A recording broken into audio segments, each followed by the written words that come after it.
नेताजी के बाद मैनपुरी की सीट का कौन होगा दावेदार?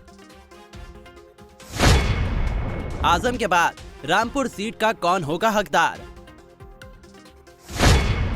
मुलायम सिंह के जाने के बाद अखिलेश के लिए बड़ी चुनौती। नेताजी की सीट पर लड़ सकते हैं भाई शिवपाल। तो वही कौन संभालेगा आजम खान की विरासत? धरती पुत्र यानी मुलायम सिंह यादव के निधन के बाद मैनपुरी की सीट खाली हुई और आजम खान की सदस्यता रद्द होने के बाद रामपुर की सीट खाली हुई। इन दोनों की विधानसभा सीटों पर उपचुनाव का बिगुल बज चुका है।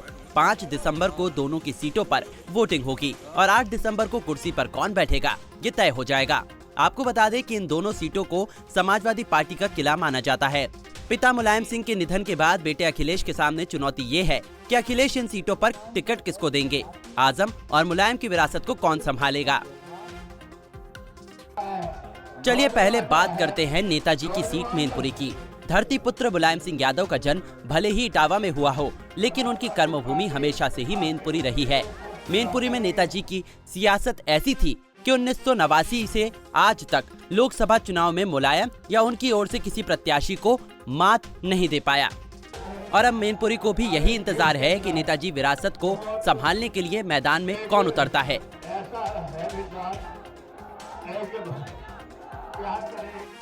तेज प्रताप यादव का नाम पहले नंबर पर है, जो पहले भी मैनपुरी से सांसद रह चुके हैं, जो मुलायम सिंह के बड़े भाई के पोते हैं और बिहार के पूर्व सीएम लालू प्रसाद यादव के दामाद हैं। दूसरा नाम शिवपाल यादव का है, जिन्होंने खुद कहा था कि पार्टी कहेगी तो मैं मैनपुरी चुनावी जंग लड़ूंगा। धर्मेंद्र यादव की पत्नी और अखिलेश यादव की पत्नी भी मैनपुरी में चुनाव लड़ने की रेस में दिख रही हैं।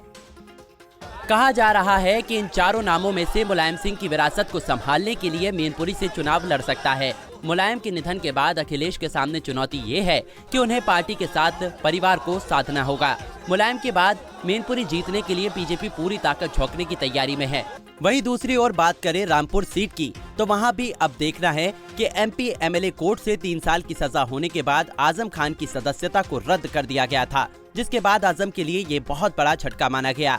रामपुर आजम खान का किला माना जाता है। आजम खान रामपुर से 9 बार विधायक चुने गए हैं। उनके बाद उनकी विरासत को संभालने के लिए कई नाम चर्चा में हैं, जिसमें सबसे पहला नाम है सिद्रा अदिब का है।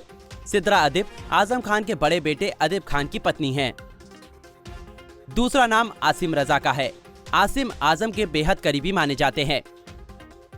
आसिम रजा पिछले लोकसभा उपचुनाव में हार गए थे, लेकिन आजम खान उन्हें एक बार फिर मौका दे सकते हैं। आपको बता दें कि आसिम रजा शमसी बिरादरी से आते हैं। उनकी अपनी बिरादरी में काफी पकड़ है और वो लंबे समय से सपा के साथ है। लेकिन आजम के बिना रामपुर को जीतना अखिलेश के लिए बड़ी चुनौती है, क्योंकि बीजेपी रामपुर में कमल खिला चुकी है। इसलिए सपा प्रत्याशी के लिए बीजेपी को हराना कठिन हो सकता है।